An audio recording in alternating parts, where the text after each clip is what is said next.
Alright, basically what I have going is I have my trickle charger hooked up to an auxiliary battery source. I have a ground wire coming over here to clamp to the side of the distributor housing with a cleaned off coat hanger going into the distributor cap. Then I have my positive wire going into the battery side. There's a battery and a tachometer side of this distributor cap. You want to go into that good battery side, that way you get a good solid reading. Then mine, I have it running into my voltometer there, so I can actually test while I have power running through it. So then to test your coil, I also have my ground wire and a test lamp hooked up. I'm sorry, not the coil, but to test the ignition module, hook that up to the ground and this to the ground.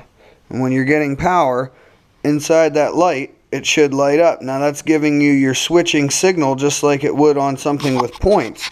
Basically that's just, you know, open and close, and that's what gives you your signal there. So we've ruled out the ignition module, the pickup coil, and the primary coil, the ignition coil there.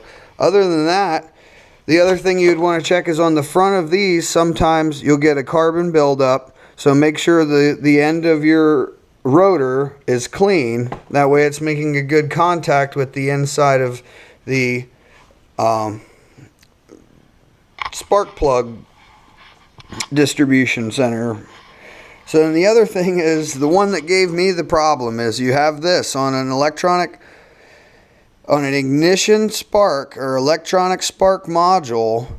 This is what goes, this pigtail coming out of this distributor is what goes into that computer. Now if you can look up anything else online, it'll tell you, if you take this out and hook it up the way I do, that if you spin this, you get spark. Now with this one, you don't, unless you jump this. Rather than getting a whole new distributor, which I ended up doing, you'll take this black and the green, make yourself a little jumper wire, put that in there,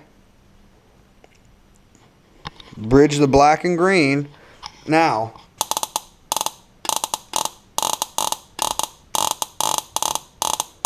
we get a good spark. So I just wanted to let everybody know, make sure you're checking for these things, or a simple solution would be just to put a jumper wire in there and see if you're going to get spark.